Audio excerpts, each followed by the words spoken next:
Okay, I've logged into my account. I've gone to Mumbai region. So I would also ask all of you to use the Mumbai region because it's close by. I mean, you will not have any latency issues. So use the Mumbai region. But having said that, I mean, don't keep using random regions here and there because it becomes difficult for you to manage it.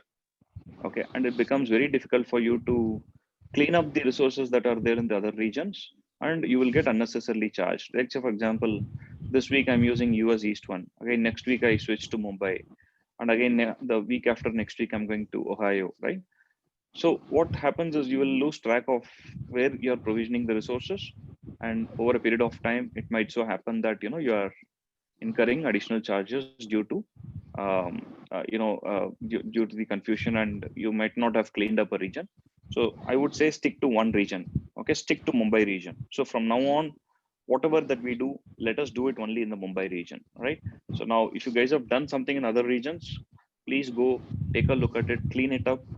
Okay, clean up all the resources, delete the VPC, delete everything that you have, EC2 instances or everything, and don't go back to that region. Use Mumbai region from now on. So how do you use Mumbai region? Once you log in, you get this page. Once you log in, on the right side top, you will see Mumbai. You will see the region here. So select the drop down and select Mumbai as the region.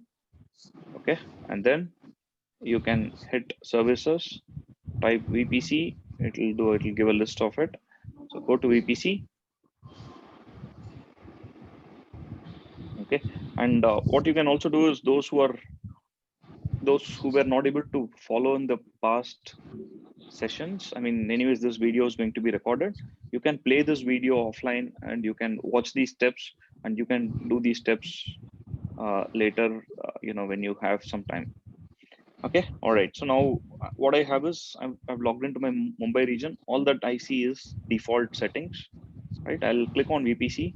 You see the default VPC which is provisioned. I'm not going to touch this default VPC. I'll just ignore it. Maybe for the sake of keeping it more cleaner, I would suggest you to delete the default VPC. Okay, I'm going to delete the default VPC right now. So in order to delete the default VPC, click on this, select the VPC, go to actions and say delete VPC. So now it gives you a warning, a small warning, and also it gives you what all other resources that will be deleted along with the VPC. One is the internet gateway will be deleted. There are a few security groups. There are 3 subnets. All of these are going to be deleted. I'm going to click on this checkbox, acknowledging that I want to delete my default VPC, and it is expecting me to type delete default VPC in this field, right? So I'll just going to type delete default VPC. Okay, so now if you see, then you will get the delete button enabled. So hit on delete button. So it's going to go clean it up. So now you have a very clean slate. Nothing is there. No resources are there. Okay, if you just go to the your VPCs, there's nothing there. Okay, so now let's start from fresh. Create a VPC as per our design. What is our design? Our design is my VPC, which is the red box within my account, which is Mumbai. I've selected Mumbai as a region. Within my account, the red box is the VPC, where I have the CIDR ranges 10.0.0.0/16. Create VPC, my VPC, that's the name that I'm giving. And the CIDR block, I'm giving it as 10.0.0.0/16. The tenancy can be default. Don't change the tenancy. Just leave it as is. And tag is, you can add one more tag. I'll just give purpose lab. I'll say VPC lab. And then I'm just going to say create VPC. Yeah, so VPC is created. It pretty much happens instantaneously. And go to VPCs, you'll be able to see the VPC, the my VPC that you just created. Okay, so now along with the VPC, what all gets created? Nothing gets created. Subnets don't get created as part of your custom VPC. You have to create those subnets. But when you first log into the account, you have a default VPC that has got some default subnets. And those subnets are public subnets. Okay, that is the reason why you were able to launch EC2 instance even before you came to the VPC session. Okay, so that's where somebody was asking me how you were able to get the public v4 IPv4 address assigned to EC2 instance when you provision. That is because Amazon, AWS, for the sake of simplicity and for the sake of convenience, whenever an account gets provisioned, along with the account, there is a default VPC which is provisioned in all the regions with public subnets enabled. Okay, it's up to the consumer, it's up to the customer, it's up to you to make use of it or not, or you can clean it up and you can start everything from fresh so that you keep everything in your control, right?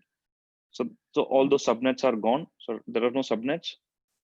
There's also a route table which is created by default. Okay, I'm just going to call it my VPC main route table. That's the name that I'm going to give for this. So now what it has just one default route called 10.0.0.0/16, which targets to the local. Okay, and subnet associations, there are no subnet associations because I'm yet to create any subnets. Okay, so that's one. Internet gateway, there's no internet gateway which is available. Forget about rest of it. Okay, so now let's go and let's provision a subnet. So what's the first subnet that we're going to provision? We're going to provision a public subnet, which is, I'm not calling public or private right now. I'm just going to call it subnet 1. Let me create a subnet. I'm just going to say subnet 1. VPC is, you select the VPC you just created. Availability zone, I'm going to select the availability zone 1A for me. Okay. So one more thing to note here is, okay, so you have a availability zone name, which is this AP South 1A, and there's also an identifier for the availability zone 1A. Okay, so now what happens is, I mean, you should know this. Okay, please pay attention to this. So now the way public cloud works is, the public cloud resources are available for anybody who can come on internet, use their credit cards, subscribe to it, and start using the resources, provision the resources, and start using the resources, right? So now the way AWS manages this whole thing is that when I provision my account, when I create my account, there is going to be a mapping for the availability zones. Okay, like just whiteboard it quickly.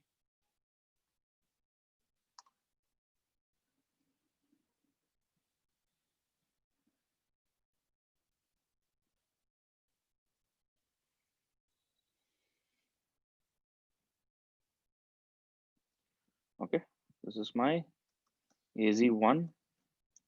AZ is availability zone. We will start using these terminologies more and more. Okay, and you have AZ2, AZ3. Okay, and the AZ1 for me is APS1-AZ1.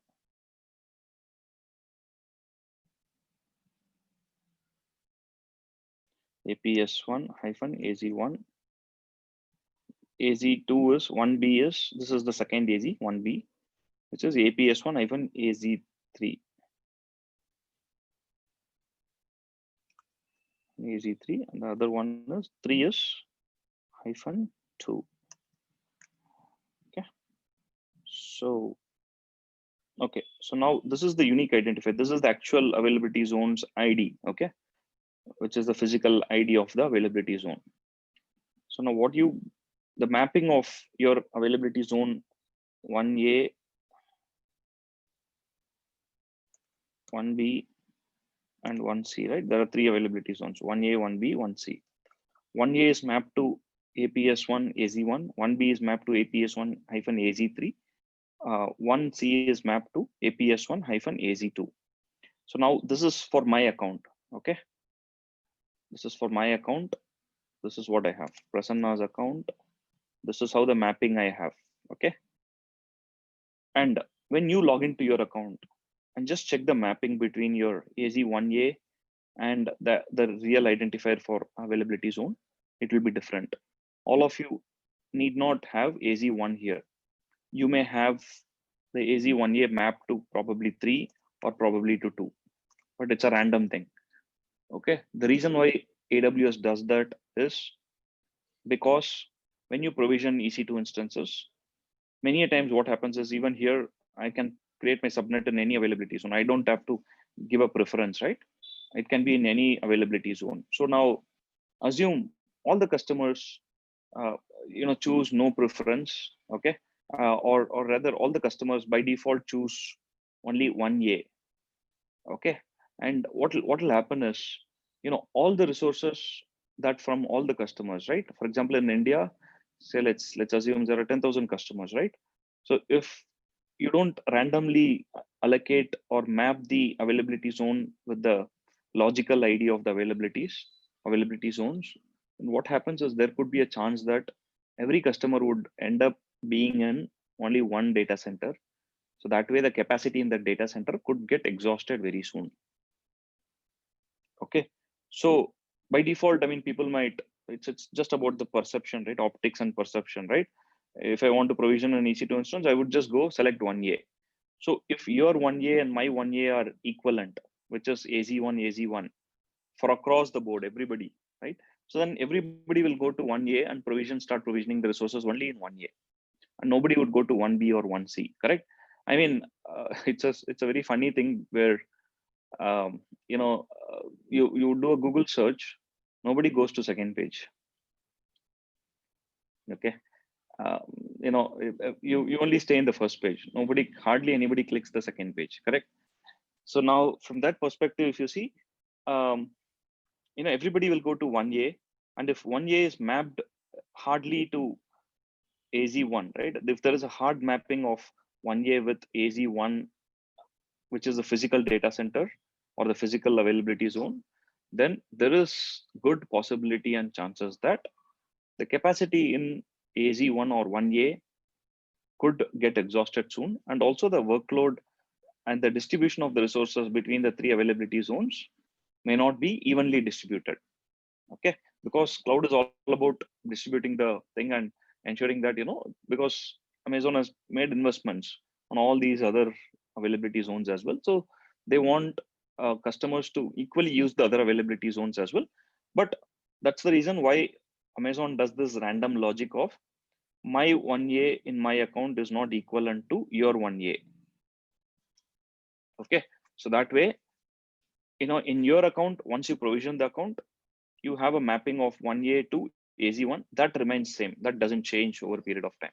Okay, we need not worry about it. But when you create two accounts, the accounts one's 1A mapping to the availability zone may not be equivalent to the second account's 1A mapping to the availability zone. You can check it.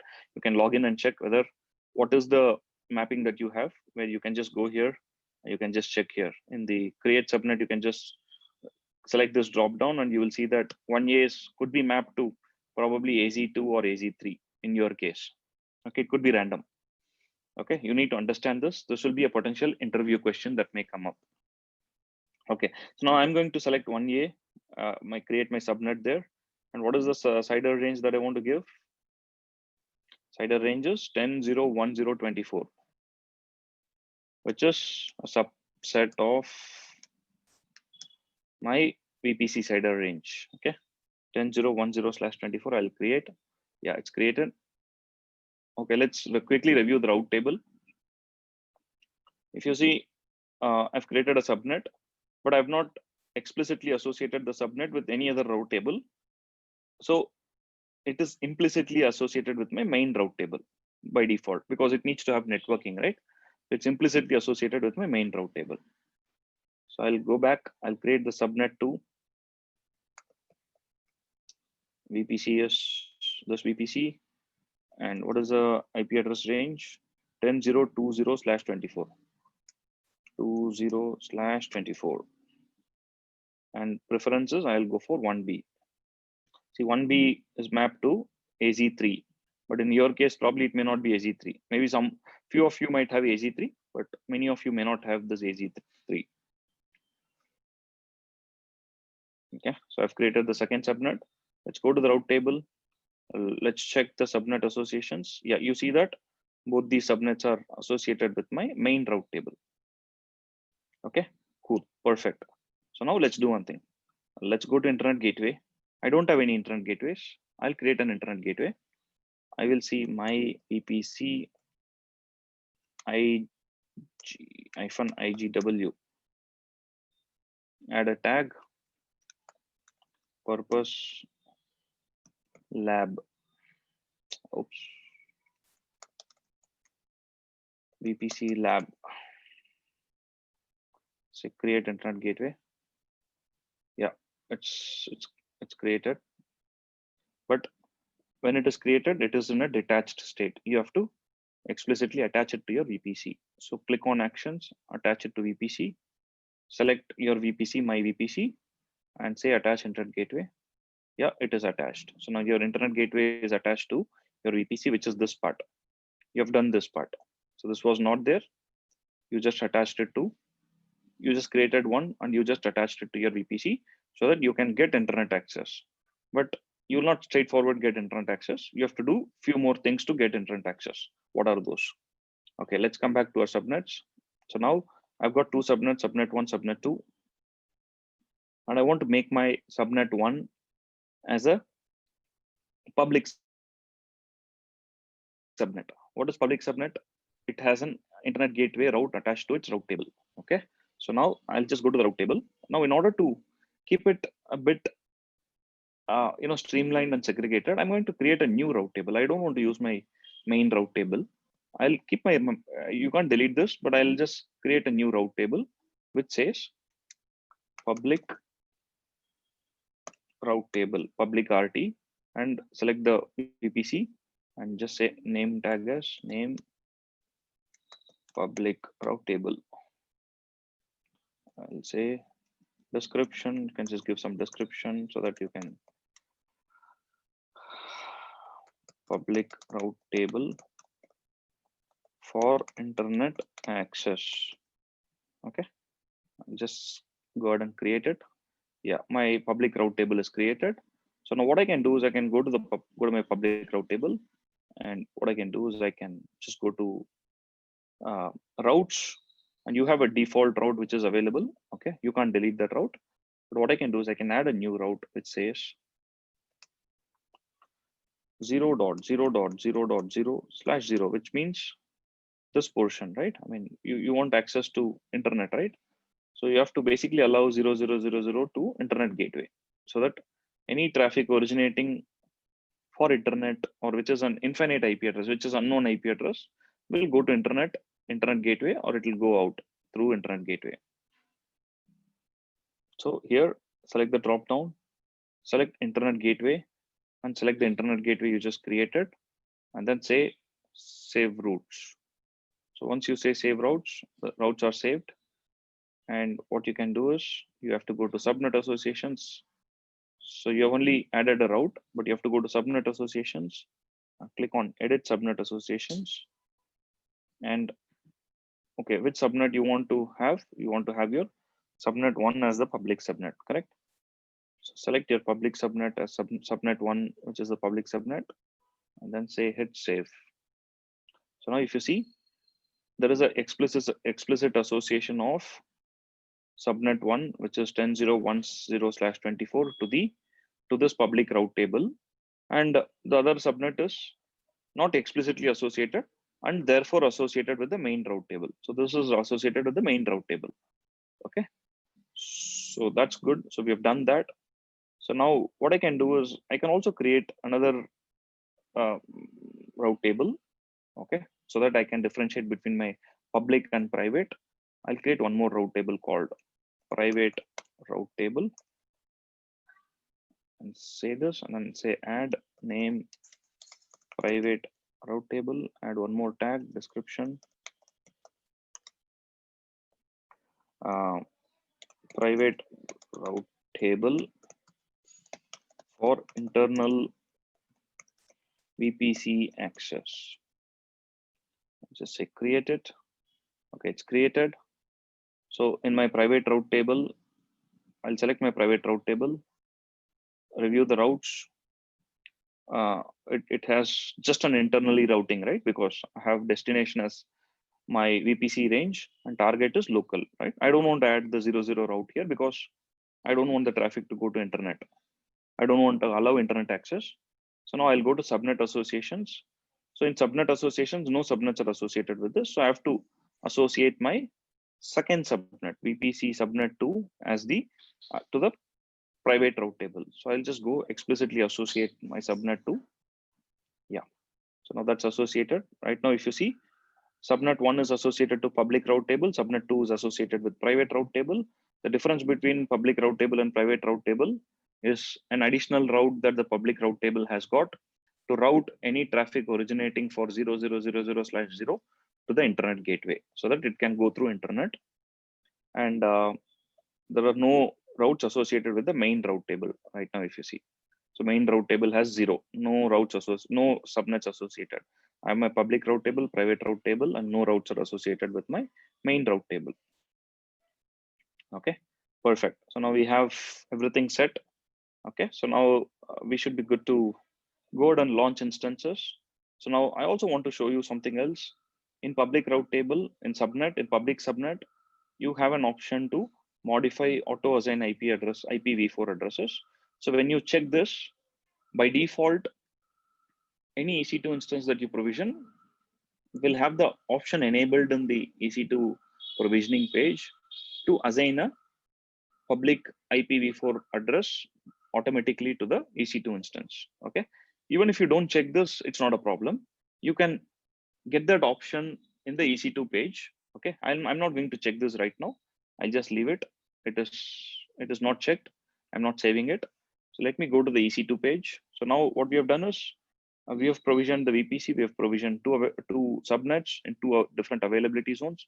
We have provisioned an internet gateway, and then we provisioned a route table. So this route table is public route table, and this is private route table. That's the name that we gave. Delete this. Okay, public route table is associated with subnet 1, private route table is associated with subnet 2. Okay, I'm going to EC2 instance. I'm going to EC2 dashboard, and I'm going to provision an EC2 instance. So click on EC2 instances and launch instance. Okay, yeah, and just say launch instance. I'm going to select Amazon Linux 2 AMI, the default one, which has a free tier. I'm going to select T2.micro where I have free tier eligible, because this is just a testing purpose. You don't have to really incur any cost on by selecting any of the other ones. I'll say click next. Okay, and then here you will get only one option in the my VPC because you have deleted the default VPC. If you have not deleted, please go ahead and delete that your default VPC so that you don't get confused here and you use this default use your VPC that you've freshly created. Okay, and then you see the subnet here. I'm selecting subnet 1A because my subnet 1A is the public subnet, right? I have got internet gateway associated with it. Okay, here if you see auto assign public IP, the subnet setting has got disabled in it. It's not there, but still you can just go ahead and say enable. You can override that by here every time. But if you don't want to do this every time, okay, you can go to the VPC that subnet. So now if you see by default, it was at disable, correct? Use subnet setting, which is disable. If you don't look at this and if you keep clicking next and you provision it, your EC2 instance which comes up will not have this IP address, will not have a public IP address. It will have a private IP, but it won't have a public IP address, and it won't be able to talk to the internet if it doesn't have a public IP address. Okay, because your public IP address is the gateway, is the interface where you can interact with the public internet. Okay, if you don't have a public IP associated with the EC2 instance, it won't be able to, even though it isn't a public subnet, it doesn't mean that it can talk to the internet. It can talk to the internet only if it has a public IP associated with it, and the public route table, the subnets route table has got 000 targeted at IGW. Okay, so now if you see the subnet setting is disabled, right? You can override it. You can always override it each time by saying enable and then click next, next, next, and finish. But if you want all your EC2 instances in your public subnet to have public IP addresses, okay, you may also prefer not to assign a public IP addresses to all the EC2 instances on your public subnet, right? Because you could as well do that. I mean, probably I have my web servers are only two. Rest of them are application servers, or rest of them are doing some other components which does not need a public IP. So that what you can do is you can simply override it and say wherever you want public IP address, you can enable it. But what I'm going to do is I'll just show you the difference right now. It is disabled. I'll just cancel it. I'll go to my VPC. I'll go to my subnets.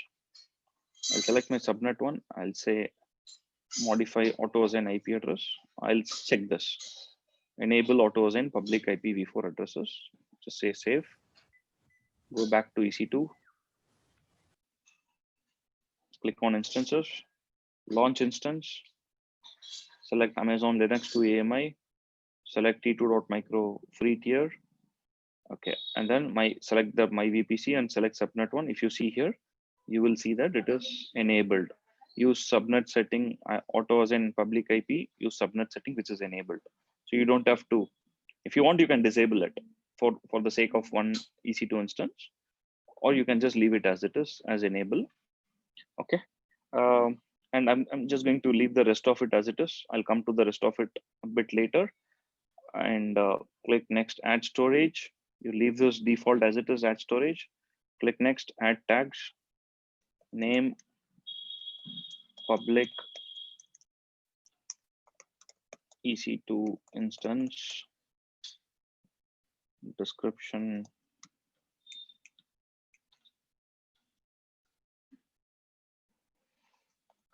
Test EC2 instance.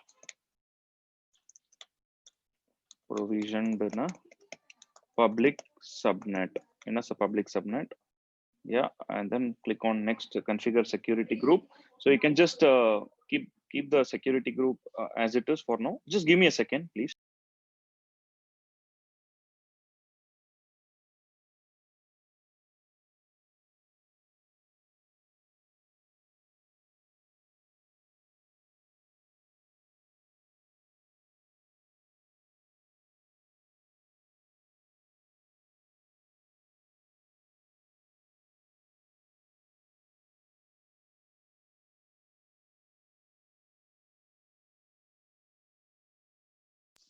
Yeah, so you just leave this as it is. Don't change this. I'll come to the security groups shortly.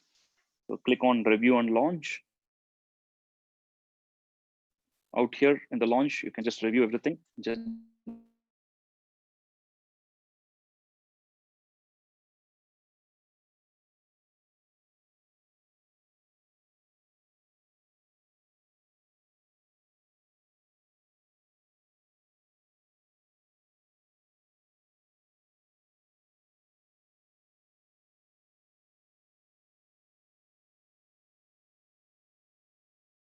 that is the convention that I'm giving. RPL instead of underscore, let me just use hyphen. RPL hyphen Mumbai lab is the keeper that I'm going to create. Let me just download this keeper. Okay. So, okay, just, yeah, keep this there. And then I'll say launch instances. Yeah. So instance is launched. You can just click on view instance. It will be in a pending state. So let's just give it a few seconds for it to come online.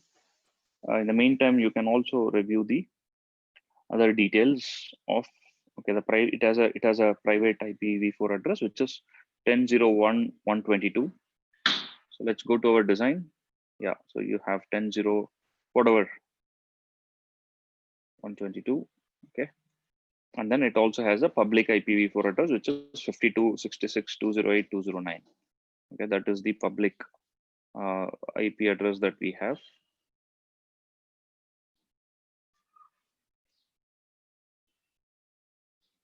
Okay, that's good. And let's wait for it to running. Yeah, it's running. So now you'll be able to connect to this. Okay, you'll be able to basically connect to this. Let me just quickly connect to that. How do I connect? I go to SSH.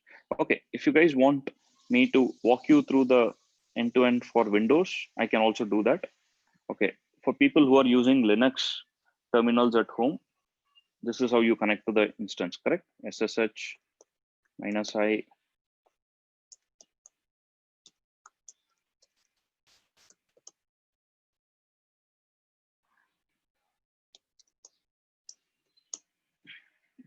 By EC2 user @ this is the IP address.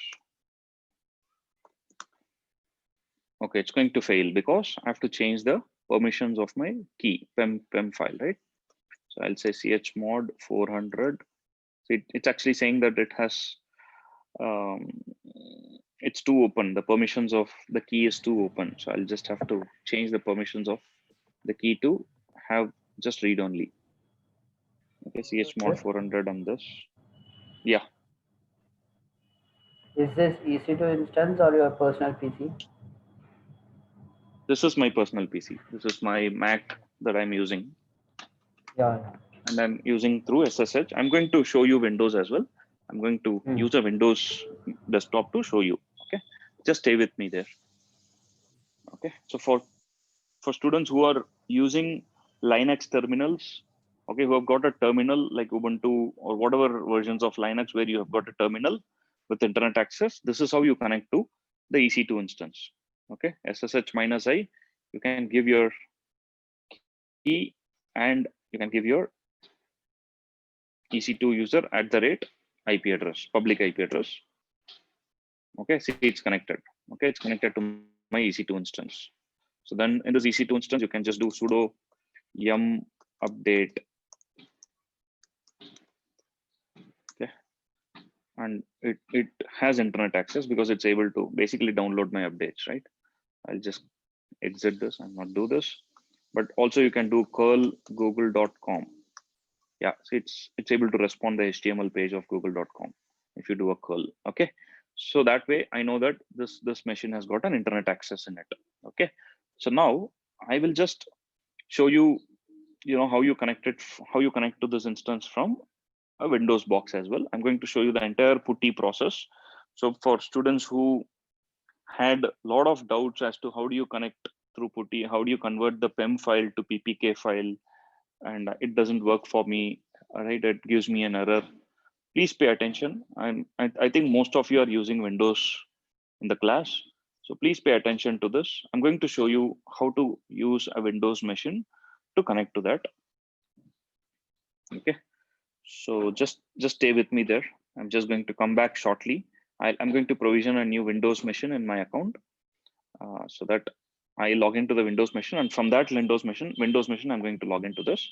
Just stay with me for a couple of minutes. I'm going to stop my screen share and come back.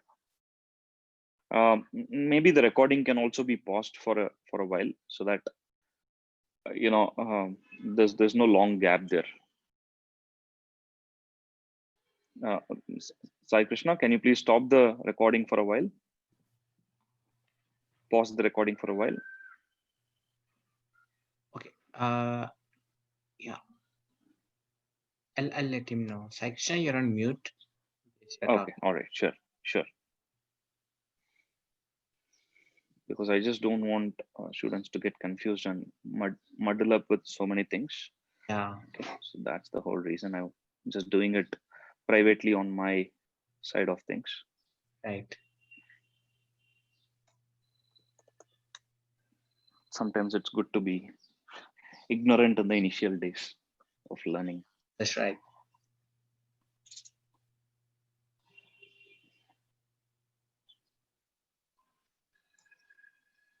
In fact, that takes me to a famous thing, right? I mean, in the path of jnana, when a spiritual aspirant is actually in the path of attaining his jnana, right? Jnanam. Sometimes it's good to be ignorant. Sometimes it's good to be ignorant in the initial days, so that he's able to just blindly follow the guru's instructions, and he's able to blindly follow the the guidance that is given by the guru, right? So that he doesn't have to really start wandering into the significance of what if it happens this way, because he's still in the path of jnana, right? He has not achieved jnana, so it's good to kind of just go by what the guru is saying. You're correct, Just Amma. trying to, That makes sense. yeah. In fact, that's why if you see in the older days, Gurukula system, right? I mean, they have a very prescriptive curriculum where the Sishyas will stay at Guru's place and Sishyas will actually start following Guru's instructions very steadfastly. Yeah, correct. Okay. They have to follow the instructions blindly and not, Yeah, without. at least in the initial days. At least in the initial days, correct. Absolutely.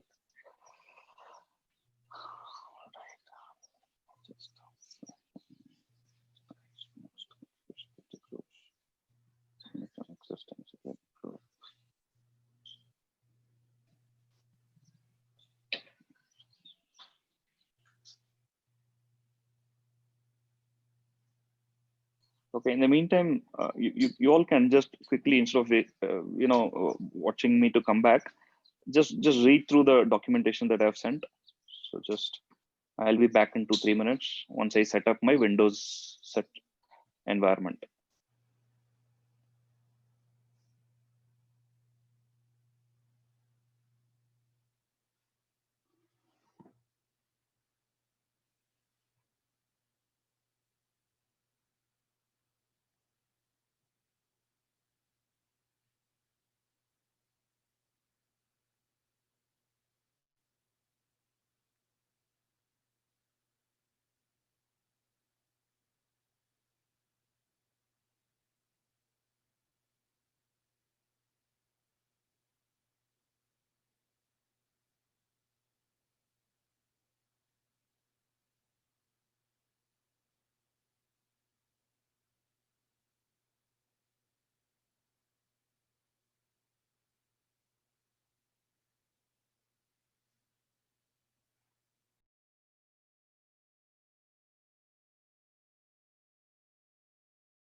Hello, sir. Yeah. Sir, I have a doubt. And if you create an EC2 instance, instead of terminating the instance, can you just stop instance? You can. Yes, you can stop it. But so that charges, usage charges will not be running, even if you stop the instance instead of terminating that. Yes, if it is stopped, you won't incur charges on the compute, but you will still continue to incur charges on the storage. Storage. If you don't exceed the 30 GB, you won't be charged. But if you exceed 30 GB, then you will be charged. I mean, in the free tier. But in general, forget about the free tier or paid. In general, Okay, sir. if you stop any EC2 instance, you won't be charged for the compute. You will only be charged for the Storage. storage. Yes, Okay, sir. that's a Thank you. famous interview question.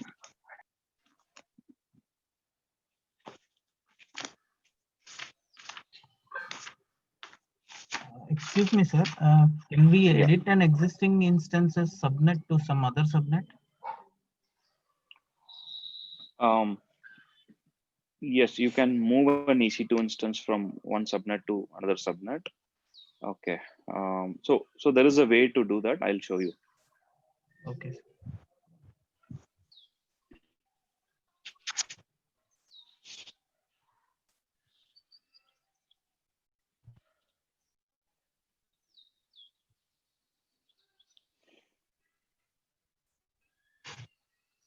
Hello, sir.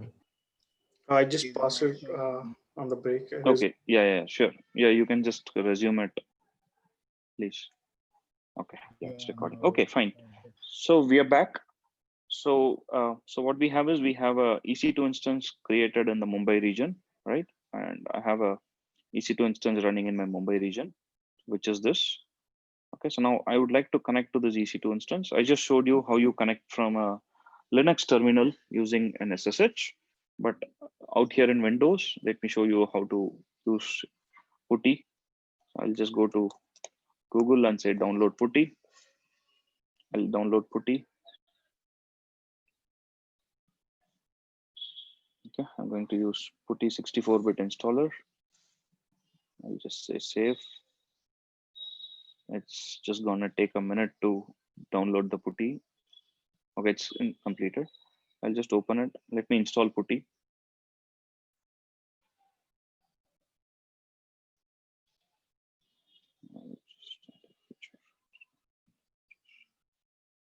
Install. Okay, finished. PuTTY is installed. So what you will see is you'll see if you click on start button, you will see PuTTY here. Okay. So now I have the key downloaded. Okay, which I used. I've created a folder called RPL lab in C drive, which is where I'm securely storing the key. Okay, I'll continue to store it there. So now what I'm going to do is I'm going to use the PuTTY keygen to convert this PEM file, because PEM file won't work with PuTTY, right? You have to convert it into a PPK file.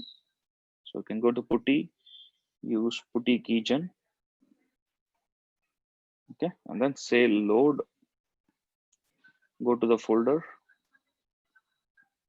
go to C drive, RPL lab, select all files, click on PEM file and hit open. Yeah, so it's loaded. So now what you can do is you can save a private key. Okay, you don't need to give a passphrase, just leave it. Click save private key and just ignore this warning. Just say yes. Just say RPL Mumbai lab. It is PPK file. The original file is PEM, which you downloaded from at the time of creating the key. But now you have to convert it into a PuTTY private key files, which is PPK. I'll store it in the same folder. I'll just say save. Okay, you see that it is stored. You know, the PuTTY private key file is generated and it is ready for you to use. So now you can go to PuTTY, open PuTTY here, and give the host name EC2 user @ what is the public IP address of my EC2 instance. I'll just shift to the old experience itself.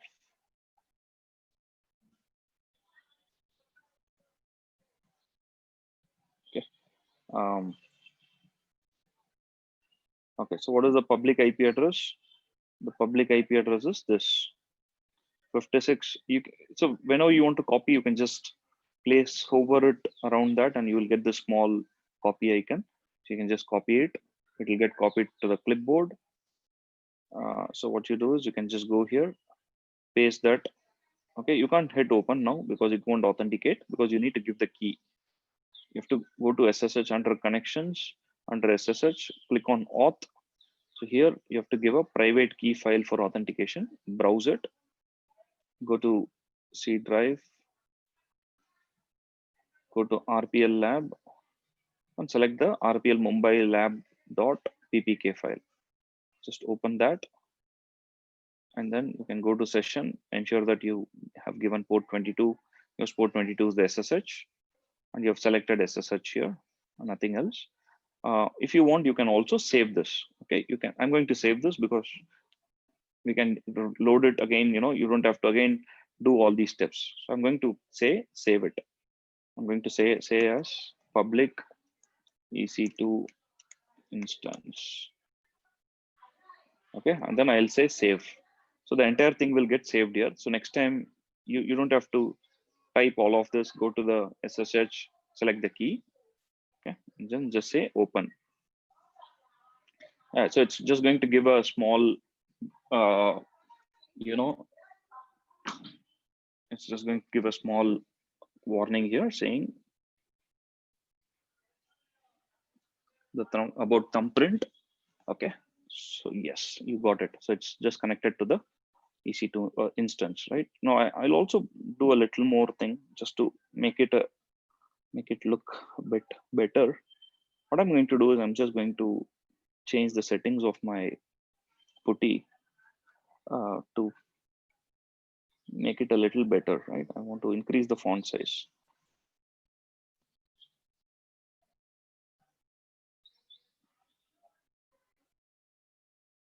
Okay, go to appearance.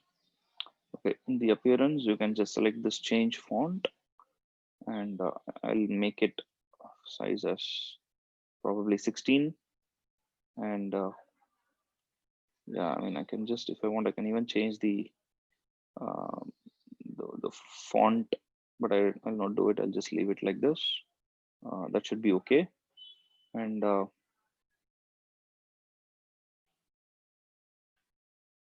yeah, I'll just say apply. Yeah, it's much more readable.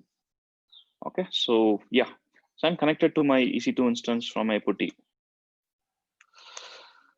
Okay, I can do ls-l. I can say curl google.com because it's a public EC2 instance.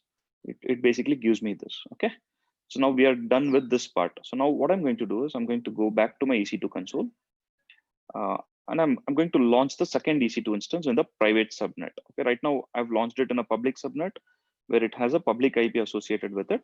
But I'll go back to my PPT. Yeah, so this is my PPT. This is my design. So I also have a private subnet, and I'll just provision one EC2 instance in my private subnet. Okay. So now before that, let me just open VPC here. Okay.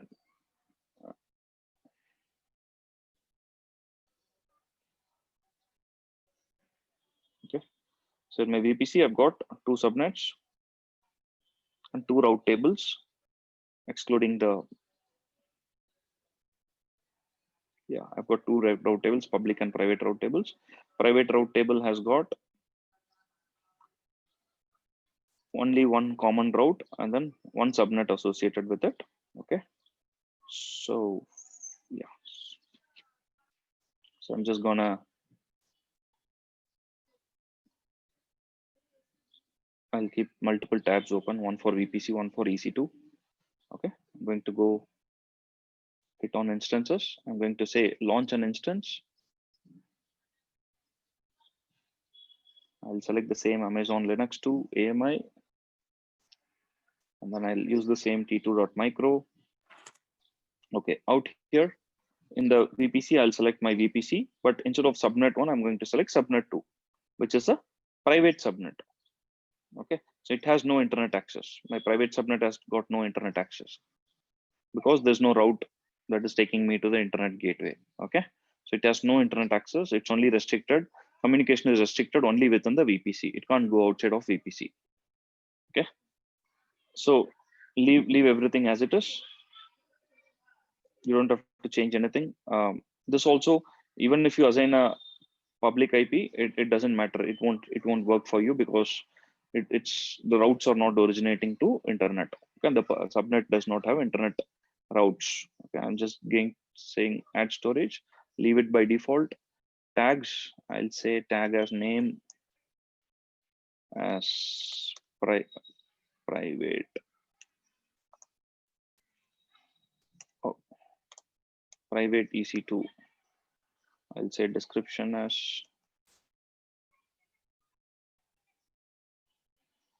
private EC2 instance within the VPC. I'll just say configure security group. You can just leave it as it is.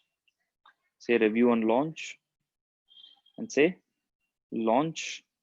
And I want to use my existing key pair, which is RPL Mumbai Lab key pair, which I already have access to. I'll just say launch instance. Okay. So now the second instance, which is in the second subnet, which is AP South 1B, is being launched. Okay. And if you see, this only has a private IP address. It doesn't have a public IP address. Okay, it only has a private IP address, and it belongs to this VPC, and it belongs to this subnet, subnet 2.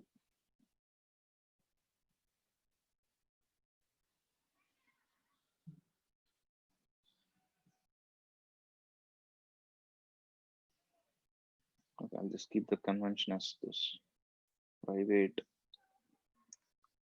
EC2 instance.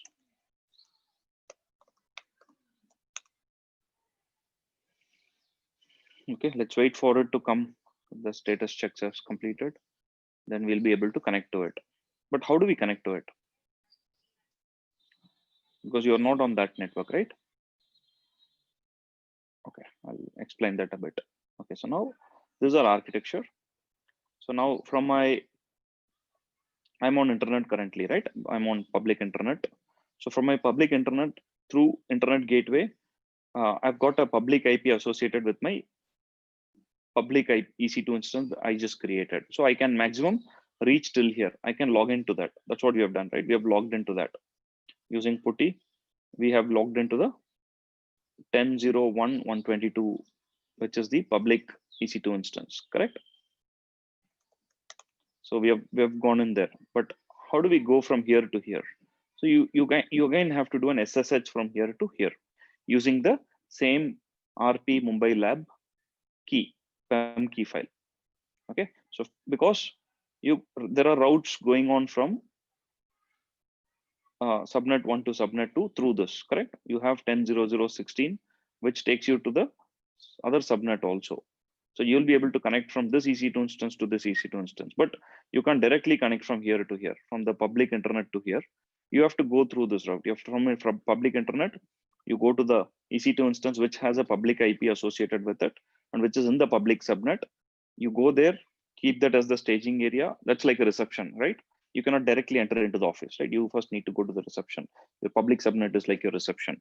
So you enter the reception. From there, you take the guidance and then you go into the actual desk of whoever you want to meet to, correct? So from that perspective, I'm just going to, let's see whether it is complete. Yeah, it's complete. So I can just go ahead and log into this private EC2 instance. So now if you see, this private EC2 instance doesn't have a public IPv4 associated with it because it's not in a public subnet, it's in a private subnet. So now the IP address of that is 10.0.2.8. So now what I can do is I can actually SSH from here into that. Okay, what is because this is a Linux. Okay, you can't use putty to connect to that, right? Because putty is in your Windows laptop. Like I have a Windows laptop, right? This is my Windows laptop. Putty is actually installed on my Windows laptop, so I won't be able to directly connect to my 10.0.1.22 or 10.0.2.22 instance, which is sitting in a private subnet, because the 10.0.2.22 2.8 is not accessible from my public internet because it's a private IP address. It's not a public IP address, right? So I first need to go to log into my public EC2 instance, which is 52.66.208.209. I've already done that through this. If you want, I can do that once again. I'll close the session, open putty. Okay, I just saved that public EC2 instance.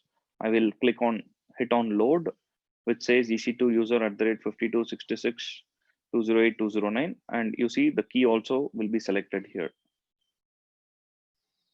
Yeah, key is already selected because it saved all the settings, the putty settings. You just need to select this, load, and then every setting will be loaded, and then click on open. Yeah, it's connected. Okay, so what I'll do is I'll just change settings once again. There is a way to persist it. I'll tell you. Yeah, okay. Okay, so I'm connected to my public EC2 instance. So now from this public EC2 instance, I'll be able to talk to my private EC2 instance. I'll be able to connect using SSH-I key name EC2 user @ 10.02.8. Okay, but you need the key to be copied here, right? You need the key because I don't have the key available in my public EC2 instance. I have the key in my local laptop, my local desktop. This is the key that I have. PEM file is where I have the PEM file. So I first need to transfer the PEM file to my EC2 instance, which is this EC2 instance. Okay. So now how do I transfer it?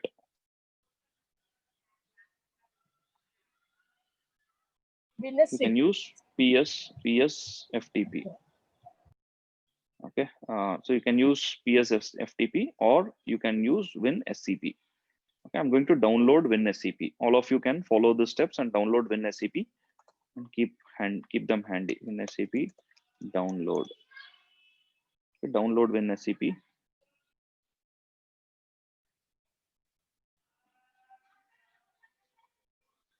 Just download it. WinSCP is a secure file transfer protocol for Windows over SSH.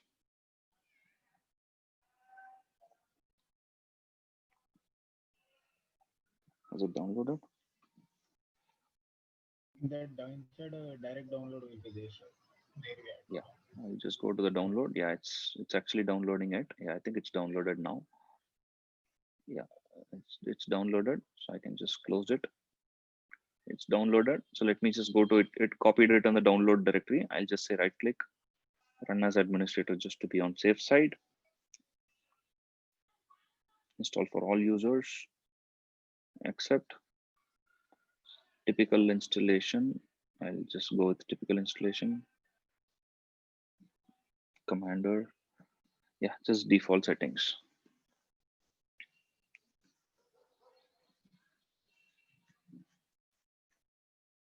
You have stored, do you want to import them into WinSCP? I'll say no, because I want to show you how to do it. Open getting started. Forget about the other things. Yeah, I've opened WinSCP. Okay, WinSCP will be available in start menu. You just search for, yeah, WinSCP. It's here. Hit WinSCP. Open WinSCP. So it's going to ask you to log in. Okay, where you have to log in? You have to log in into this public EC2 instance through WinSCP so that you can transfer the PEM file from your laptop to that public EC2 instance, right? So give the host name as the IP address of the public. Okay, this is the IP address. Copy this, come here, paste it here, and port is 22 only. You don't have to change the port. And EC2-user is the username. Okay, but here there's no password, right? Because it's a passwordless. It's a key-based authentication, right? You can say that you can change it as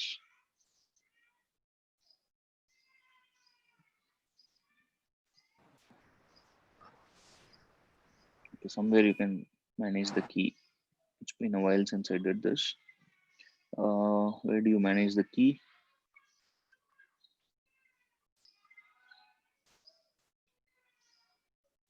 Because you have to use the key to. In advanced.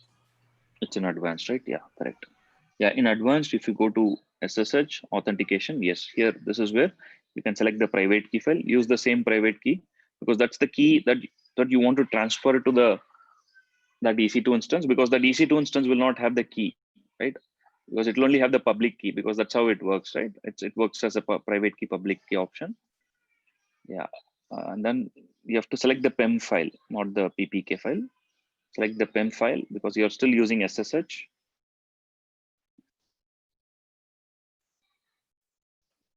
Okay, it uses only, okay, putty format. Okay, then no problem.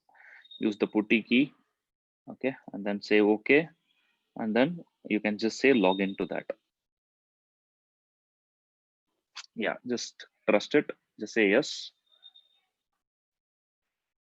Yeah, the session is started now. Okay, so now what you see is the typical format is left side is your computer, right side is your remote server, which is that public EC2 instance that we created. Okay, so here, see, you have home EC2 user directory, right? If you're connected through PuTTY, you can just say pwd, and you will see that you are in home EC2 user directory. You don't have any file there right now, right? ls-l is 0, right? So now you want to copy the pem key file to this directory from here, right? So now what you can do is, from here, you can just go to the home, RPL lab.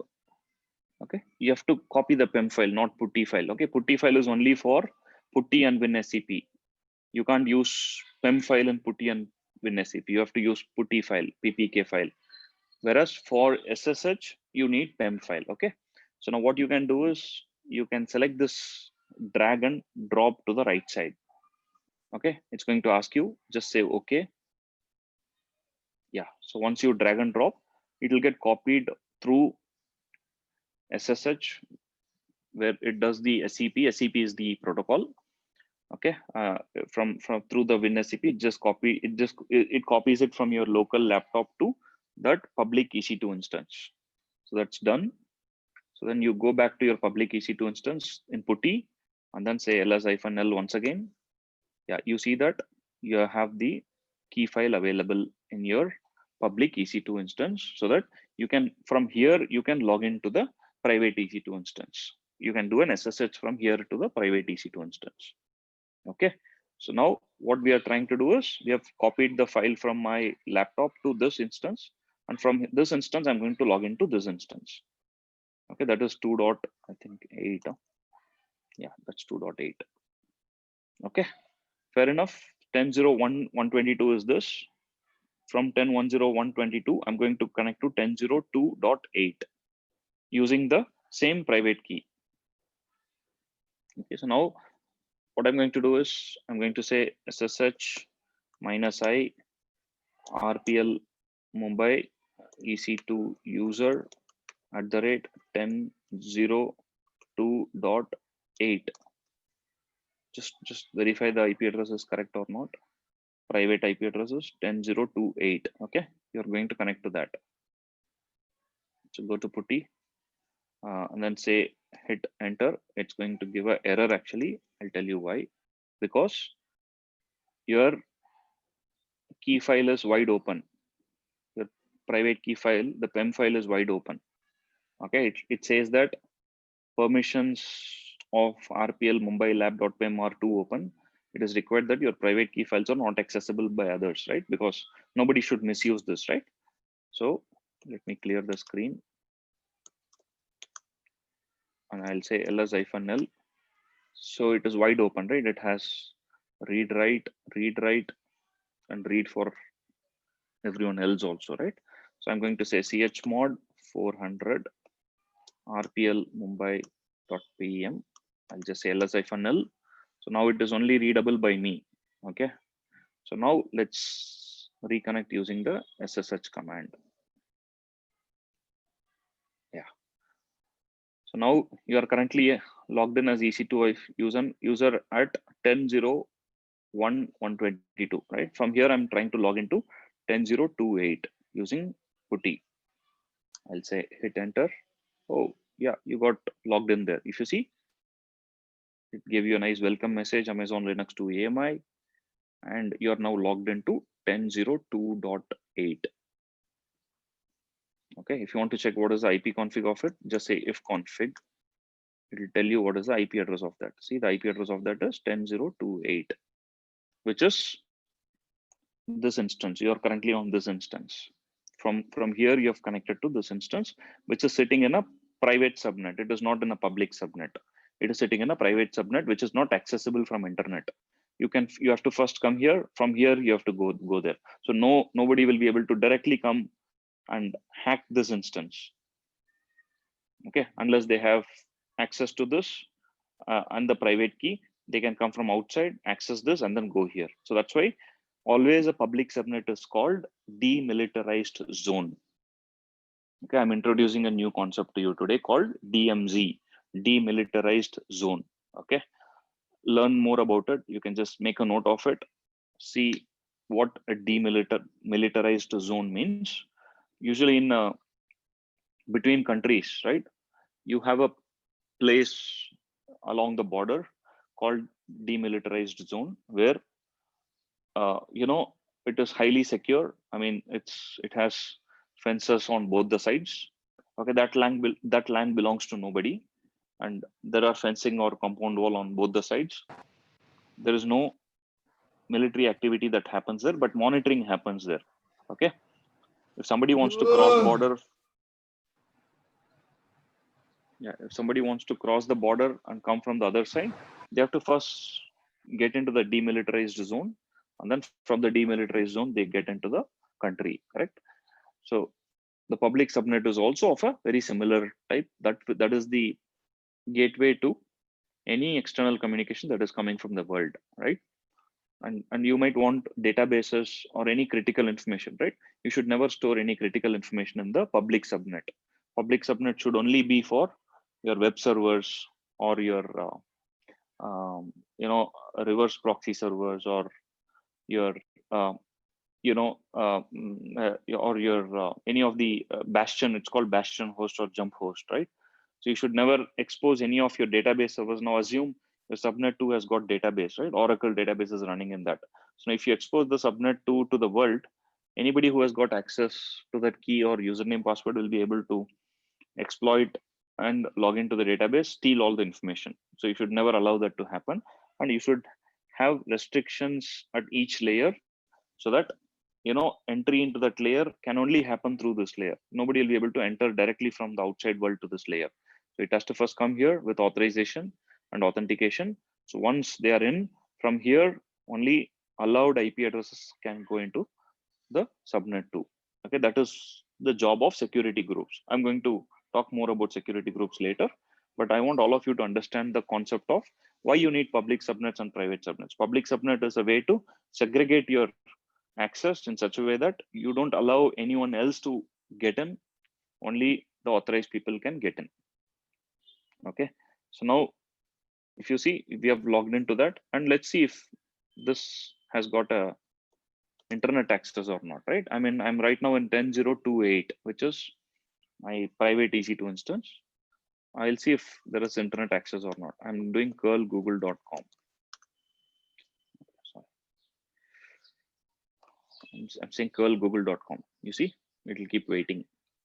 Whereas I'll open one more putty instance, and then I'll log into I'll create one more session of my public EC2 instance. This is my public EC2 instance.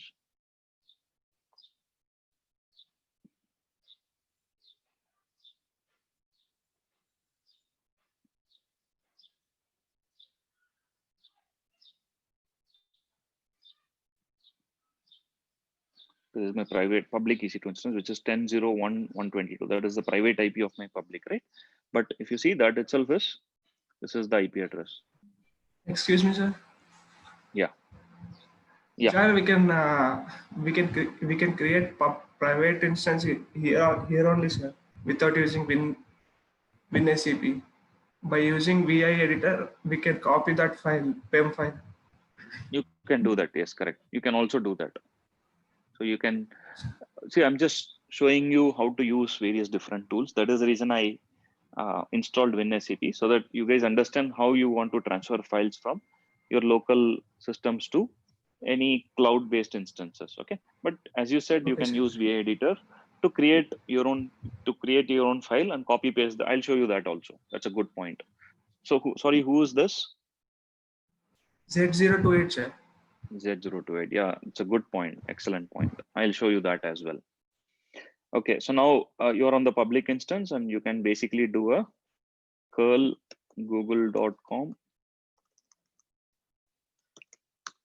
You see it, you immediately get the response here, right? Whereas in the other putty, which is the private, it is still searching because it doesn't have internet connection, right? It's still searching. I'll just kill it. Okay, so now, like how our friend said that, you don't have to use WinSCP. You can also, what you can do is you can also use a editor, a VA editor. Okay, I'll go to my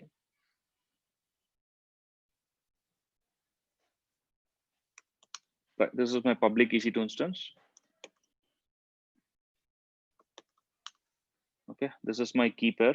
Okay, now at the end of the day, what this key pair means is it's just a private key, right? You need to have these things, begin, end, and you need to have this private key. You can also copy paste this private key from Windows directly, right? What you can do is you can go to your Windows, wherever you have the private key, but ensure that you have to handle private key in a very, very secretive and sensitive fashion. Otherwise, you can have, if somebody gets access to the private key, you know, it can lead to disastrous outcomes. So open the private key using Notepad, the PEM file, not the PPK file. Open the PEM file, select all, press Ctrl A, select all, and edit and copy. Okay, now you can go back to your putty where you have logged into your public EC2 instance, and then you can say vi rpl Mumbai key -1 .pem. Just create a new file called rpl-mumbai key -1 .pem, and then say return. It'll open the new file. It'll create a new file and open it in the VI editor. Just get into edit mode, insert mode, and you can simply paste it. Press Ctrl V.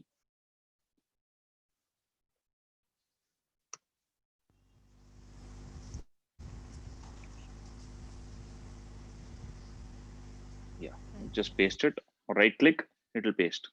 Not Ctrl V, sorry. You have to right click. So once you copy it to the clipboard, once you are in VI, get into the insert mode by pressing escape and I. It'll get into the insert mode, which is the edit mode. And then on the editor, just right click. Whatever is there in the clipboard, it's going to paste it here. Okay. Once it is done, you can just hit escape and then say :WQ exclamatory. It is going to save the file. So now it is saved. Okay. So now this is the one that I transferred through SCP. And this is the one I copied directly through clipboard option from my Windows into my VI editor. Okay, so now all I need to do is I need to just change the permissions for my new key file. Just the contents of the key files are same. Nothing is different, but the mechanism through which I copied is different. Okay, I've changed it. So now you can also do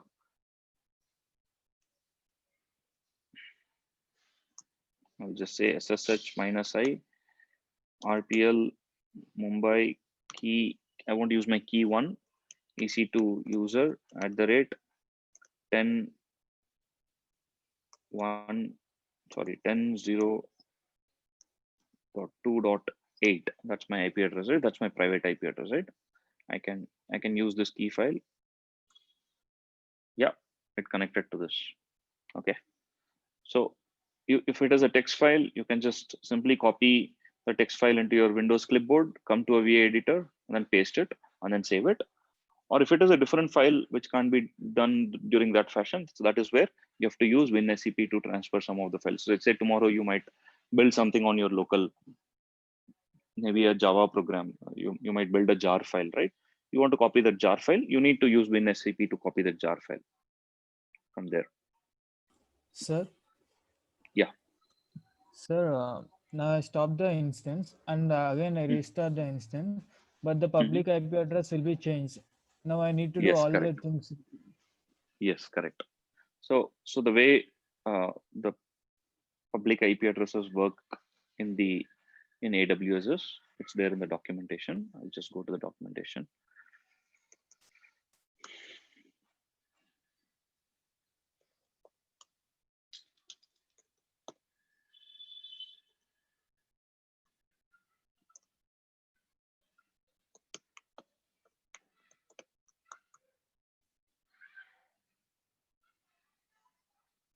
So I'm just going to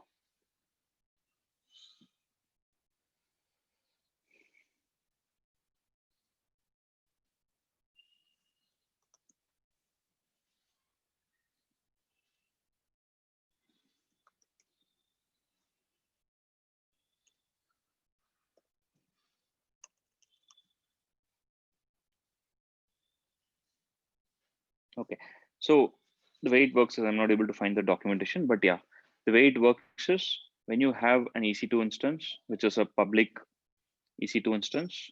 Okay, it has a, so the way Amazon does it is, see, these are all resources at the end of the day, correct? So now these are shared resources. These are not just dedicated only for one customer or one user, correct? So that's the way public cloud works. So now you have provisioned a public EC2 instance, and it has a public IP address associated with it, and private IP address, of course, is there, right?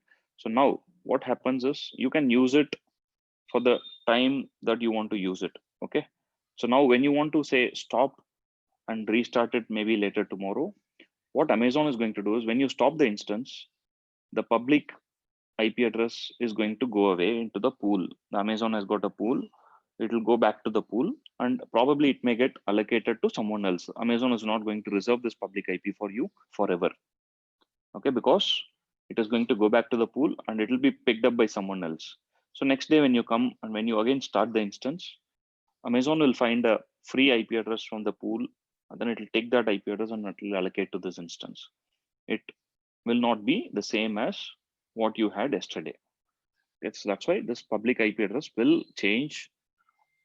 When you stop or restart your EC2 instance.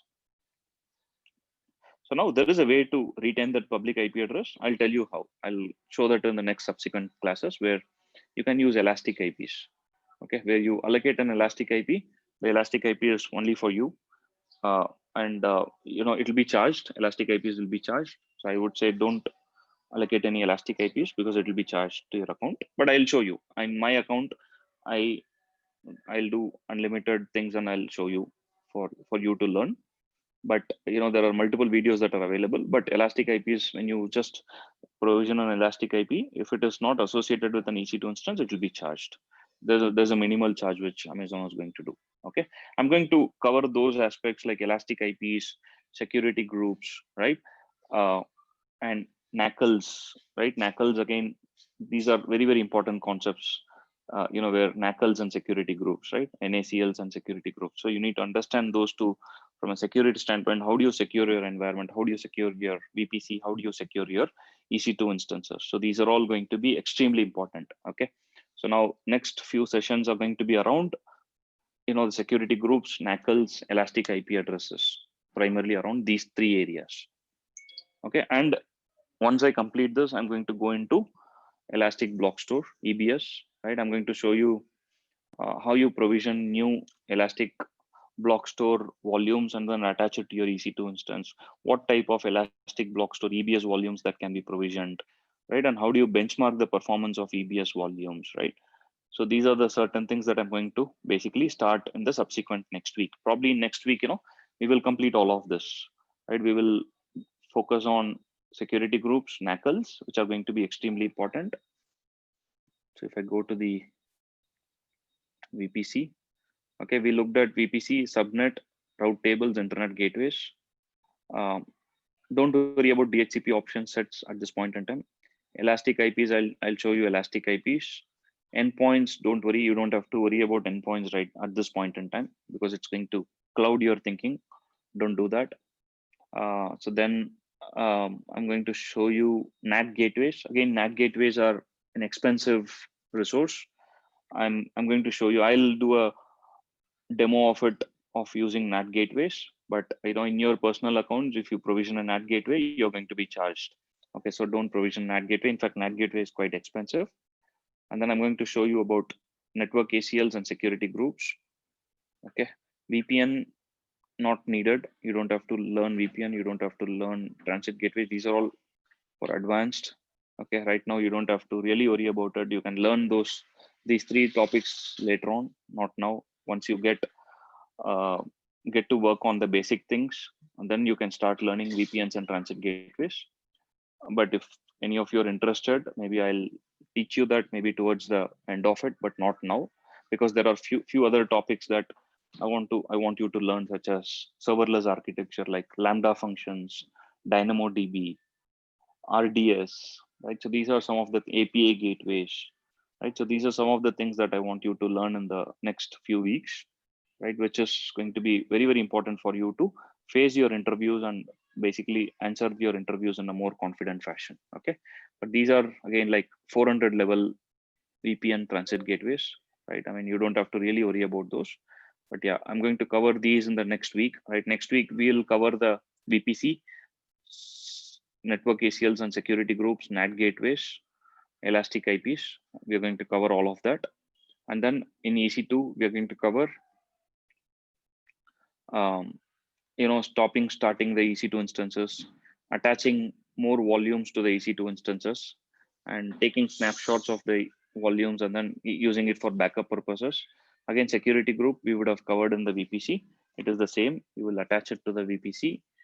Okay, and then network interfaces, we'll cover that. Key pairs, we have already covered it. Load balancer, I'll cover when I show you an application, how you use load balancer to load balance multiple backend nodes, right? And so that you can distribute the traffic. I'll show you that. Okay, and AMIs, I'm going to cover AMIs as well. AMIs is nothing but the image. Like you can build your own image and use that image to spin off any EC2 instance using that standard image, which could be a hardened image. So these are the topics for next 1 week. Okay, let's try and target and close this EC2 and VPC by next Saturday. Not this Saturday, next Saturday. Okay, but I want all of you to kind of get these fundamentals thorough. Okay, because these fundamentals are going to be the most important thing. So get these fundamentals thorough. You should not have any ambiguity in any of these fundamentals, whatever we did today. If you want, you guys go back, take this video of today, play this video, and perform these steps at your home, right? In your lab instances. Okay, perform these steps, and once you perform these steps, I'm sure you'll be able to get a grasp of it. And if required, you repeat this once or twice, not a problem. And every time you provision, ensure that you provision only T2.micro, Amazon Linux 2 instance, and don't provision any other instances which will get charged to your credit cards. Okay, for the sake of learning, the free tier that Amazon offers is a great thing, right? I mean, you can learn a lot using the free tier that Amazon offers. Okay, so any questions or any doubts that you guys have? And when you stop and restart, this public IP address is going to change. In fact, I can show you right away. I'm just going to stop it. Instance, I'll say stop. I'll say stop. So whatever sessions that are active will get timed out. Yeah, see, it closed the sessions. The putty sessions are all got timed out. See, all the putty sessions got timed out. So I have to close the putty and reopen it freshly. Okay, but let it stop. Yeah, it is stopped. Okay, so now if you see, the public IP address is gone. Okay, Amazon released that back to the pool. Public IP address is gone. I can now select actions and then instance state. I can say start. I'll say yes, start.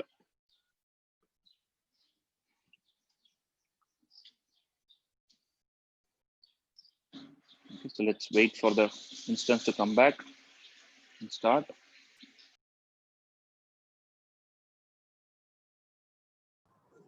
Sir, Yeah. I have Yeah. one doubt. If our instant continuously running more than 1 year, will it be chargeable? Because this is a free account for only for 12 months, right? Correct. Yeah. Okay. If you provision one EC2 instance, you can keep it running for 1 full year. You won't be charged because only one EC2 instance. Okay, that is the disclaimer. Okay, you can run only one EC2 instance because when you provision one EC2 instance and you keep it running, so see, you get monthly 750 hours of free EC2 instance credits. Okay, monthly 750 hours.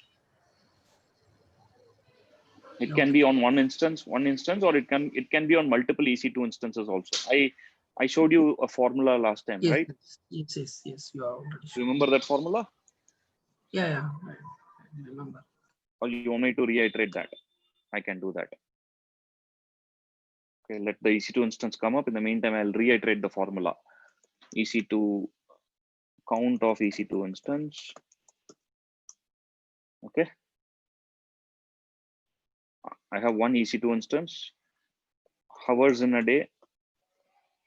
I'll keep this running hours in a day. I'll just say running hours in a day. Running hours per day. Okay. Assume I want to keep it running for 10 hours in a day. Okay. I'll say days per month. On average, let's say 30 days in a month.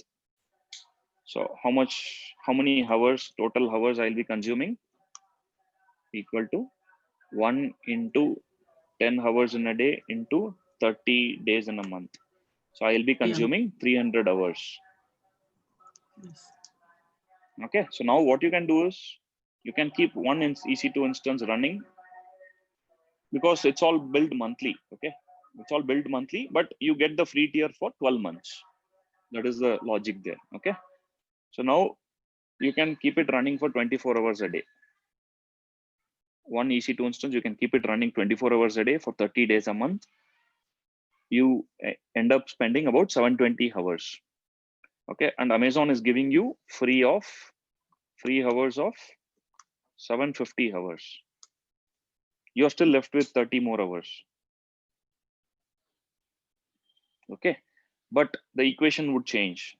Okay, equation would change if you keep running 2 instances.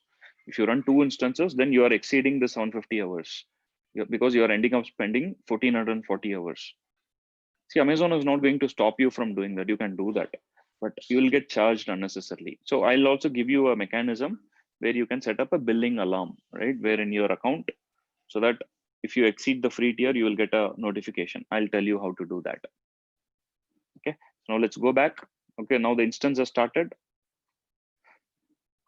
Okay, so instance has started. Now what you see is you see an entirely new IP address, 13.127.203.227, but your private IP remains the same. Okay, because it has it comes from the local DHCP.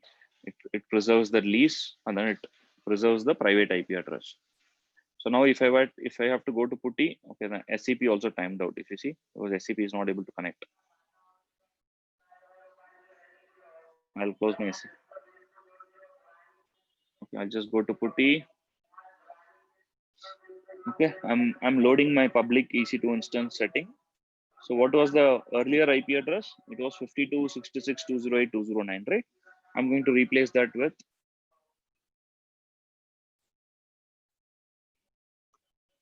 13.127.203.227. I'll just again save it so that it gets saved into this saved sessions. So now next time when I say, yeah, it will just connect to it. Yeah, got it. You're able to log into the EC2 instance.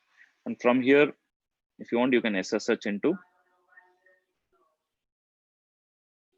your private EC2 instance using the key pair that you created. Now you are in the private EC2 instance 10.0.2.8. This is 10.0.1.122. This is 10.0.2.8. Okay. Is that clear?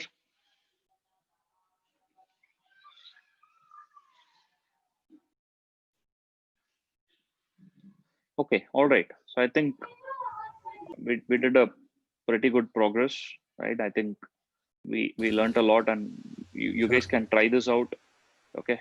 You guys can try this out. You can play this video. Okay. And then repeat these exercises back home, right? And then, yeah. So after this, should I terminate it or stop it? You can terminate it, or you can also stop it. You can stop it. If you ask me, you can just stop it. You can stop both the instances because you're not going to be incurred on the compute cost. Okay. But you will have storage, right? Because here in this case, the storage is only 8 plus 8, 16 GB. You're still within the limits. 30 GB is what Amazon allows, right? So you can still keep it stopped, right? What I'm going to do is I'm going to stop both the instances. Let me stop it as well. So that on Monday when we come back, you can restart this and continue from here. I'm just going to say stop. Okay, I've stopped it. So let it be in a stop state. So Monday, when we resume this class back, I'm going to again start this. I'm going to start with security groups, which is very, very important concept on Monday. And we're going to start with NACLs, network ACLs. What is ACL? Access control list. Okay. So these are two important topics that I'm going to cover on Monday.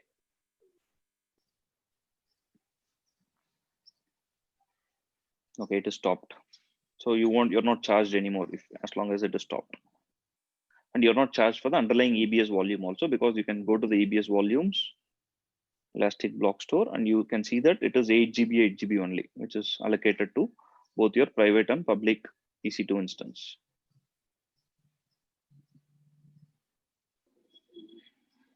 Okay, so you're not going to be charged as long as you don't exceed the free tier limit. Okay, so let's summarize what we learned today. It's time to summarize. Okay.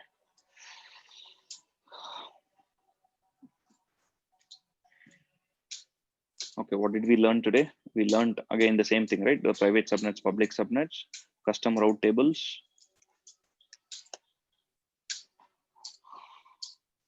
and yeah, connecting to EC2 instance using PEM file or PPK file, which is putty format, connecting to a public EC2 instance, right? A public EC2 instance using PEM file or PPK file, connecting to a private EC2 instance by first logging into the public EC2 instance and then SSH into the private EC2 instance using the same private key. Okay. Then transfer the key into the public, transfer the key from your local desktop, transfer the private key, right? Transfer the private key from your local desktop to public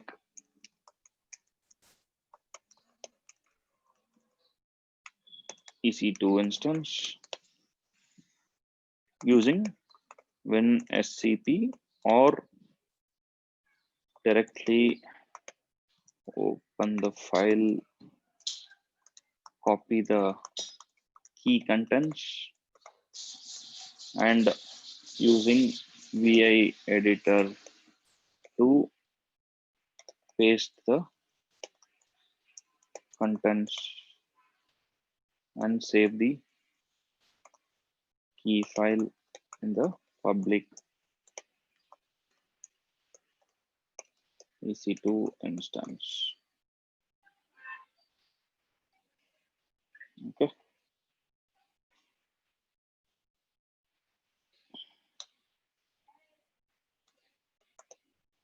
Okay. Follow this. I mean, you can. It'll be a repetition for a few, but that's okay. It's worth doing it because it is important you guys understand how the routing works in a public subnet, private subnet. In fact, honestly speaking, when I first learned it, it took me at least 3 to 4 iterations to get this end-to-end flow in my mind, right? So when you create a VPC, then you create subnets, then you assign CIDR ranges to your subnets, non-overlapping CIDR ranges to your subnets, then you create a routing table, you create additional routing tables, and you configure the routes properly in the routing table, and you whichever route table has got 0000/0 traffic going to internet gateway, that route table becomes your public route table or public subnet, and you associate your subnets to your route table explicitly so that that subnet follows that route table's rules which are created. Okay, so that's the idea here. Okay, so please do this at least 3 to 4 times. Create 2 custom route tables with one route table having 002 IGW. Attach subnet 1 to the public route table, subnet 2 to private route table. In subnet 1, change the auto assign public IP to true. Go to EC2 console, provision 2 EC2 instances, public EC2 instance to the in the public subnet, private EC2 instance in the private subnet. Connect to public EC2 instance using the public IP address from the console. Okay, using the private key. Okay, and generate the PPK version of the key using puttygen. It's called puttygen, right? Called, yeah, it's called puttygen. Using puttygen,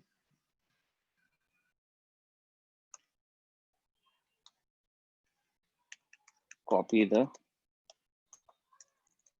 private key contents to the /ec2 user /home folder of the public EC2 instance.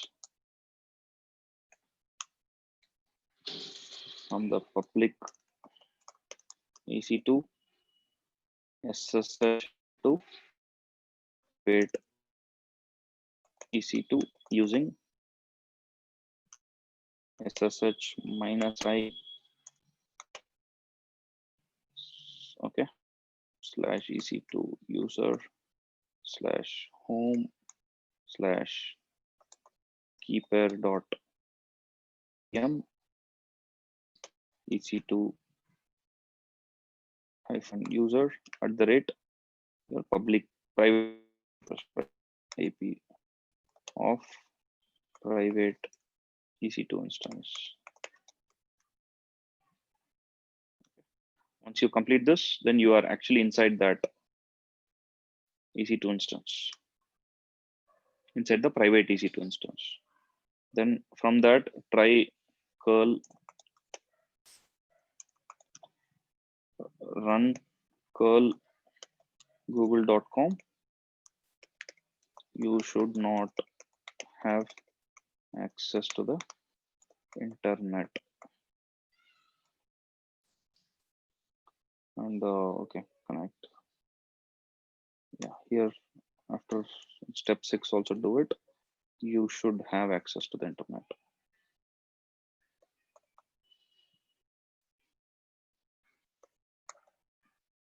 You should not have access to the internet.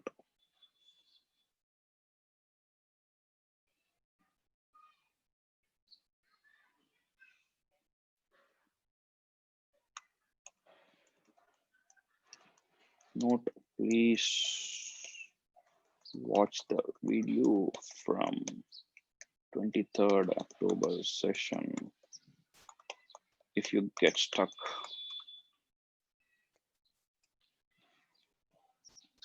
Okay, sounds good. So this is 23rd October.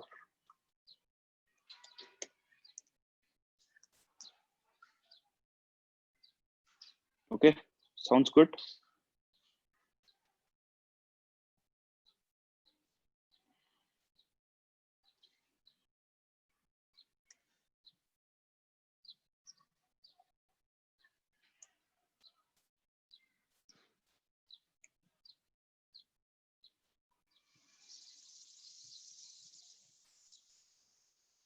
Okay, I'm going to send this document to all of you.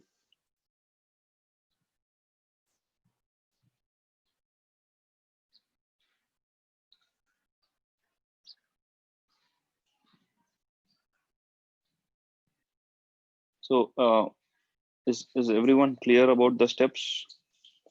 Do you guys have any more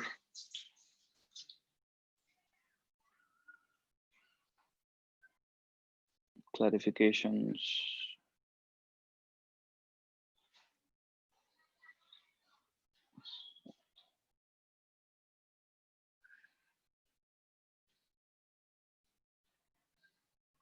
I'm going to share the whiteboarding from today as well.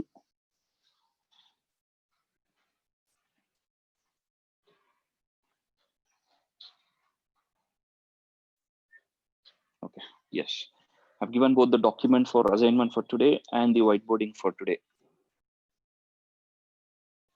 And you'll have access to the videos as well.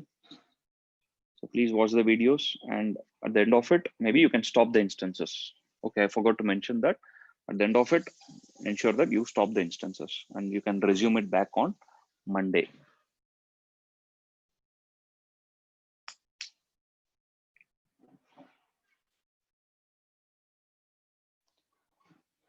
Alrighty, sounds good. So any doubts, any clarification? And for those A05, I think you can go to the breakout room.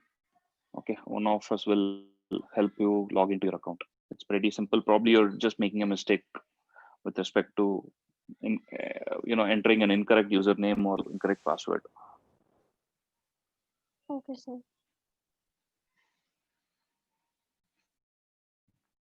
Okay, any questions? Sairam? Sir, we have created two instances, right? And one is in public network, one is in different subnet, and other is in different subnet. And correct. And both are in the same network as VPC, right? Yes, correct. So we used our terminal to connect to the first instance, which is connected to public network. Public. So correct. So my question is, can we at least ping from our from that first instance to the instance which is in private network? You can ping, provided you allow the security group. See, there is a security group associated with each instance, right? So that's my next topic. Yes. Monday's topic is just around that. So just hold your excitement and question there. You'll get an answer for it on Monday. So I was just trying, so it was not able to ping. That's why I asked. No, it won't ping. It won't ping because you have to allow the ICMP protocol on the security group of the private instance. See, by default, Yes, security group denies everything. You have to allow. By default, no access is given to your EC2 instance. You have to allow that in your. So that's why in the EC2 instance also, EC2 wizard also, you have a step where create a security group, right? That's why I'm asking you to just go with the default. Yes.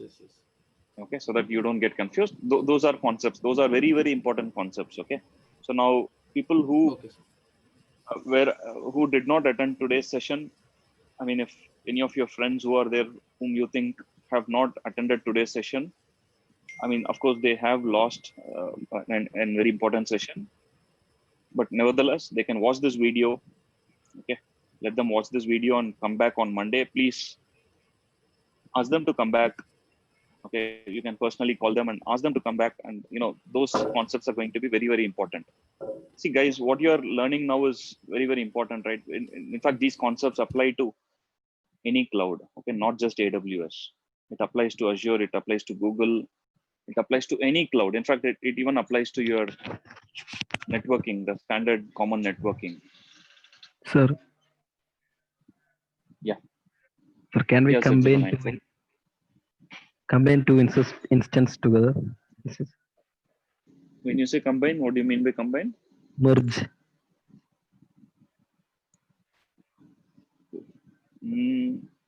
Why do you want to merge it? First of all, what's your requirement? I can access one instance file from another, like that. A share. So it's like you're asking, I have two laptops. Can I merge two laptops into one? Working as one Can system. you merge two laps? Can you merge two laptops as one laptop? No. The same Combine. applies there also. No, you have to qualify. What do you mean by combine? Okay. You be more specific. What do you mean by combine? In what sense you are saying you have to combine? Okay, sir. Hello, I'm sir. just trying to understand your requirement. Sorry, once again, Z048. I'm just trying to understand your requirement. For When you increasing say the combine, memory, sir. If, increasing, one, you can increase them. You can individually increase the memory or CPU of either of the instances, but you can't combine it into one instance. That is not possible. Right? For example, I have two laptops. I have my laptop and your laptop, right? So now, if you want, you can pull, your memory and put it into my laptop, but that is also not possible because I need to have slot and things like that. But I can individually upgrade my laptop. You can individually upgrade your laptop, but you won't be able to combine two instances into one instance and merge the capacity in it. You can terminate the other instance, and you can basically upgrade your current instance size from large to X large or large to 2X large. That is possible. That is the power of cloud.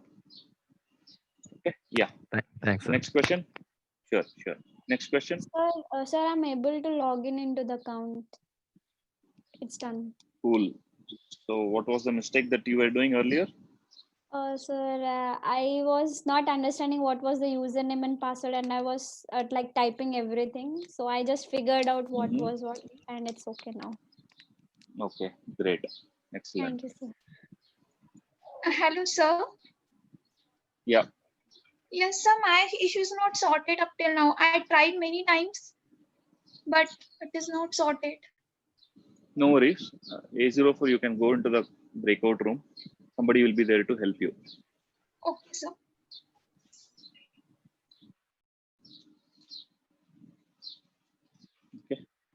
Okay. All right. Any more questions?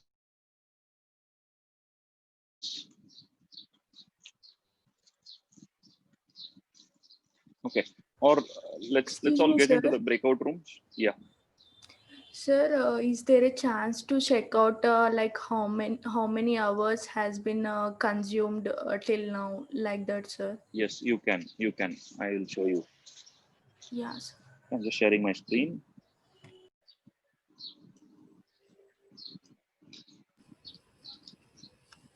Okay. So click on this. Click on your name. Okay, on the top, right? I mean this one on the right side, top right hand side. Click on your whatever username that you have logged in, and here you click on my billing dashboard. Okay, in the my billing dashboard, you can just see month to date, what is the spend that you have, right? In this case, I think I have got about 2 cents of S3 in it. Okay, but what you can do is you can go here and say bill details. Click on this right side, month to date spend by service. Click on bill details. So here in the bill details, you can expand Elastic Compute Cloud. You can expand the region, Mumbai region or whatever region, and then it will tell me how many hours that I have consumed. Okay, so now this gets reflected on a daily basis, right? Not on a hourly basis. Maybe for whatever consumption that I've done today, you can come back tomorrow to refresh this page and see how many hours you have consumed so far, and how much of EBS that you have consumed so far. So this should not cross 30 GB per month. This should not cross 750 hours per month. Cumulative, okay? Aggregate. Okay. Thank you, sir. All right, sure. And I'll tell you on Monday how you can set the billing alarm for your free tier, right? So that you get notified in case if you forgot to terminate something or you forgot to. Yeah, sure, Okay. sir. Okay, cool. So then let's do one thing. I think let's take a pause here. Let's again come back on Monday. And meet for the next class. Next class, please also persuade your friends to whoever has missed today's session to join on Monday. after watching today's video, right? And that's going to be more interesting, and those are important concepts. Okay, so let's meet up on Monday. I've given you the assignments for today. So practice this 3 times, 4 times, and I mean over the weekend. Whenever you find time, watch the video. Just get these concepts very clear on your head, right? So that these are the foundational concepts or whatever we did this week. Okay, so and then we will meet next week with more important concepts, the security groups, NACLs, elastic IPs, and so on and so forth. Okay. Okay. All right. Thanks a lot, and wish you all a very happy Dasara, right? And wish you all a very happy festive season, right? And let's all gear up for tomorrow's fun events. We're looking forward to it. Okay. Thank you so much, and have a good day. So over to you, Sai Krishna, Ravi, and mentors. Thank you, and Sairam. Thank you, sir. Same to you. Thank you. Friends, rooms are open. Please join.